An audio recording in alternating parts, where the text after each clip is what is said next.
Welcome back जी। ताहिर साहब, वो जो पहले बात की जाती थी कि यूएसबीज जो है उसके थ्रू वायरस भी होता था और फिर ये कि डाटा ब्रीच भी हो जाता था, फिर डीवीडीज भी और सीडीज भी। अब तो ये सारी चीज़ें डिप्लीट हो चुकी है, तो ख़त्म हो चुकी है। अब तो SMS, social media, WhatsApp, emails, ठीक है। अब सोशल मीडिया मिसाल के तौर पर फेसबुक अगर कोई यूज़ कर रहा है, जो इंस्टा यूज़ कर रहा है, तो वहाँ पे कैसे किन चीज़ों से मोहताज रहने की ज़रूरत है? आपको मैं बताऊँ, पूरा नेटवर्क है। एआई के ज़रिए लोगों ने ऐसे सिस्टम बनाए हुए हैं कि अगर उन्होंने आपको हैक करना है तो दे विल मॉनिटर यू कि आप किसके कमेंट का रिप्लाई कर रहे हैं, किसके कमेंट का रिप्लाई नहीं कर रहे। फेसबुक में वो उन लोगों की लिस्ट बनाएगा 50, 60, 100, 200 कि किसी एक को हैक कर लूँ, उसके ज़रिए फिर आपको कोई इमेज या कोई चीज़ सेंड करेगा और आपको हैक करेगा। एंड इसको जो करने मतलब आपका कोई ट्रस्ट वर्दी है, उसने आपको ईमेल किया, आपने वो ईमेल खोली और आप फंस गए, या आपने कोई इमेज सेंड करी। अब पहले ज़माने में हमें .exe फाइल आती थी, .md आती थी, तो हमें पता होता था कि ये वायरस है। अब तो पीडीएफ के जरिए भी वायरस आ जाता है। अब आपको इमेज के अंदर भी जो है प्रॉम्प्ट जो है इंजेक्ट हो जाते हैं, ठीक है। तो अब और ये सारा जो मैं आपको मरहला बता रहा हूँ कि अगर मुझे आपको हैक करना है और इतने लोगों को हैक करना है, ये एक हैकर के लिए it's a very big thing. But AI ने इसको आसान कर दिया। अब एआई ये वो खुद 24 घंटे काम कर रहा होता है, वो महीने या एक हफ्ते का काम जो है वो कुछ घंटों में कर लेता है। 400-500 लोगों में से कोई एक तो आपकी वो फाइल एक्सेप्ट करेगा, वो हैक हो गया, तो आप उस पर ट्रस्ट करते हैं, वो आपसे कुछ भी बोलेगा कि नहीं। लेकिन चले तमाम तर ऑड्स के बावजूद अभी कहा जाता है क्रिप्टो जो है, और इसका जो मेन एसेंस है आपके ब्लॉकचेन है, ब्लॉकचेन। और मेरे ख्याल से वो एक जो है वो 5-6 हाउसेस के अंदर लिखी जाती है, अकाउंट्स के अंदर उसको। बिल्कुल ऐसा होता है। वो कब तक महफूज है फिर?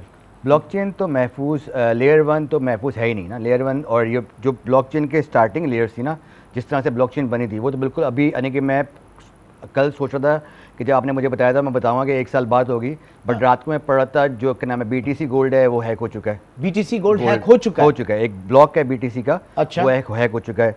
आपका इथेरियम क्लासिक जो है वो एकदम हैक हो चुका है। तो 1 साल में ब्लॉकचेन के जितने भी ये लेयर 1 वाले जितने भी हैं, ये तो इतना ईजी हो जाएगा हैक करना कि इसकी कोई किसी आम बंदा भी कर सकता है। अगर आप क्रिप्टो के ऊपर बात करें, क्रिप्टो जो है, आप क्या समझ रहे हैं कि क्या ये हैक हो सकता है? क्योंकि बहुत इसके ऊपर काम आ रही है, तो क्रिप्टो काउंसिल भी बनी है और बहुत सारी चीज़ें हैं, दुनिया बहुत एडवांस इसमें आगे जा रही है। हर कुछ देखें, हैक तो कुछ भी हो सकता है अगर कुछ में कोई बंदा शामिल है। पहली बात तो ये है कि जैसे आबिद भाई और काशी भाई बात करें कि गलती इंसान से होती है, बट क्रिप्टो में एक चीज़ थी कि जैसे कि आपके जो एक्सचेंज होते हैं, जो वॉलेट्स होते हैं, उस पर जो पास कीज लगती हैं वो बहुत टेक्निकल थी। नॉर्मल कंप्यूटर जो अगर मैं हैक करता तो बहुत टाइम लगता नहीं होता। अब वो वॉलेट जो है इतने ज़्यादा मशीन और इतनी हैवी आ चुकी हैं, और आम बंदे को इतनी ज़्यादा मशीन की एक्सेस मिल चुकी है क्लाउड कंप्यूटर से, कि अब इट्स नॉट सेफ।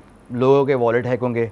लेयर 1 के जितने भी क्रिप्टो कॉइन्स बने हुए हैं, क्रिप्टो कॉइन जो होते हैं, ये कैसे पता चलेगा कि लेयर 1 का वो लिखा होता है, डिटेल में होता है। जैसे अच्छा। क्रिप्टो कॉइन बनता है तो वो अपनी ट्रांसपेरेंसी वो बताता है कि ये हुआ। जैसे आपके बिटकॉइन के जो भी अकाउंट 2018 से पुराने हैं, जो एक्सेस नहीं हुए अभी तक, वो सारे जो ब्लॉक्स हैं वो हैक हो जाएंगे, क्योंकि अभी नए ब्लॉक्स में बिटकॉइन ने कुछ अपडेट किया है।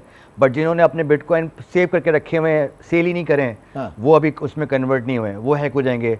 वो उसे बेसिकली बीटीसी गोल्ड कहते हैं, वो ब्लॉक है, उसे बीटीसी गोल्ड कहते हैं। इसी तरह इथेरियम ने भी अपने आप को अपडेट किया है, बट इथेरियम क्लासिक उसे कहते हैं कि जैसे कि मैंने इथेरियम बाई किया हुआ था और मैंने 5 साल पहले बाई किया था, मैं नहीं सेल कर रहा, बढ़ता है बाद में सेल करूँगा, तो मैं अभी मेरा नया एक्सचेंज में नहीं आया, मैं उसमें मैंने ट्रांजेक्शन उसमें से नहीं करी, तो वो भी अनसेफ है। उसके अलावा जितने भी आपकी छोटी छोटी एक्सचेंज हैं और जितने भी कॉइन्स लॉन्च हो रहे हैं, मीम कॉइन्स लॉन्च हो रहे हैं, या जितने भी कॉइन्स लॉन्च हो रहे हैं लेयर 1 में या इन पैटर्न्स में, ये तो 1 साल के अंदर इतना इजी हो जाएगा, क्योंकि हमारे पास इतना फास्ट एक्सेस आ गया क्लाउड का कंप्यूटर का, जो 2 साल पहले हमारे पास जो था एआई के लिए जो हमने 2027 कहा था, वो 2025 में। आपको सिंपल ये बताता हूँ कि 2021 से 2025 में हर साल 2x स्पीड बढ़ रही है, और ये कहा जाता है कि 2025 से 2026 में 9x बढ़ेगी, यानी कि एक कंप्यूटर 9 टाइम्स बढ़ जाएगी स्पीड।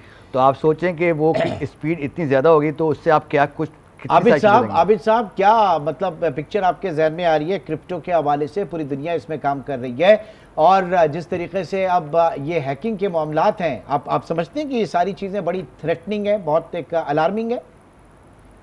जी, बहुत ज़्यादा अलार्मिंग सिचुएशन है। मतलब कोई भी ऐसी चीज़ नहीं है जो कि हैक ना हो सके। हैक सब कुछ हो सकता है, बस ये कि अगर ज़्यादा मेजर्स लिए हुए हैं, ज़्यादा टूल्स वगैरह इम्प्लीमेंटेड हैं, टेक्नोलॉजी वगैरह अच्छी है, तो हम अटैकर का और हैकर का जो काम है वो मुश्किल कर सकते हैं। जिस तरह बात हुई एआई की वजह से और आसान हो गई है, जिस तरह बिटकॉइन और ये सारी चीज़ें ये भी हैक हो सकती हैं, सारा कुछ हैक हो सकता है। बस ये कि हम अटैकर का काम बेसिकली हम थोड़ा मुश्किल कर दें। जी, बात सारी यही है काशिफ साहब कि अब जो किस तरीके से हैकर्स के लिए मामलात को मुश्किल किया जाए। हमारे यहाँ तो जब हम सियासी तौर पर देखते हैं तो फायरवॉल भी लग जाती है और उसके बाद जो है इंटरनेट स्पीड बिल्कुल मर जाती है, तो हम कह देते हैं वो समंदर में वेल जो घूम रही है उसने तार काट दिए।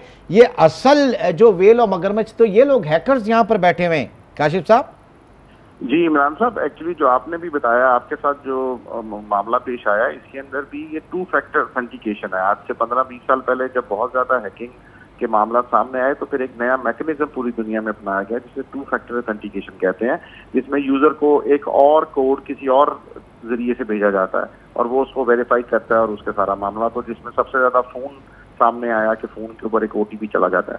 अब ये क्लाइंट, ये जो यूजर है जिसे टारगेट किया जा रहा है, उसकी सबसे बड़ी जिम्मेदारी है कि वो अपने आप को महफूज रखे और कम से कम इस काबिल बनाए अपने आप को कि वो अवेयरनेस हो, थोड़ी सी उसको खुद सेल्फ अवेयरनेस आनी चाहिए कि कैसे वो ये जो मामला कर रहा है, वो ट्रांजैक्शन करने की कोशिश कर रहा है। जिस तरह आपको कॉल आई और आपको सस्पिशियस फील हुआ कि भाई आपको उसने पूछा और बाकी सारा कुछ डिटेल बता रहा है, लेकिन देयर इज समथिंग फिशी, तो उसके ऊपर फिर आपने उसको वो अपना कोड नहीं दिया और बाकी आपने उसको मामले को पकड़ लिया।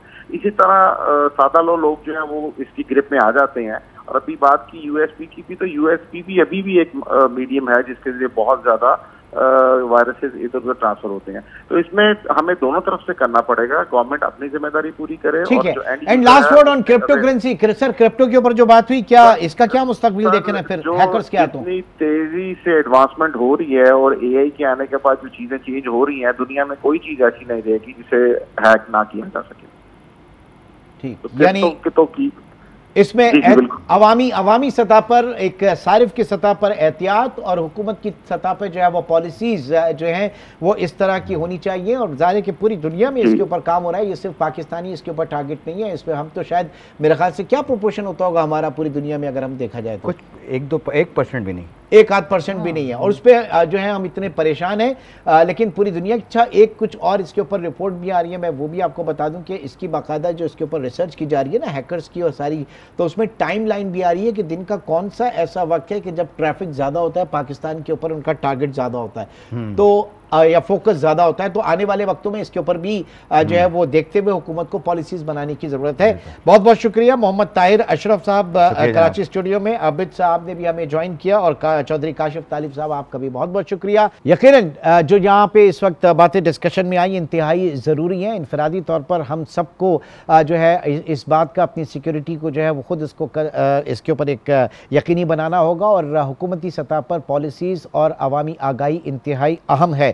और एक बात जाते जाते मैं यकीनन यहाँ पे ज़रूर कहूँगा कि ई चालान के हवाले से जो आपको मैसेजेस मिल रहे हैं कि फर्दर डिटेल जो है इस लिंक पे जाके जो है वो चेक करें, इस ऐसी किसी भी मैसेज को एंटरटेन ना करें, ना ही कहीं से आपको कोई कॉल आए कि आपका पार्सल है और आप अपना नंबर कंफर्म करें ताकि हम आपको फर्दर कंफर्मेशन करें। इन तरह की चीज़ों में बिल्कुल भी ना आए।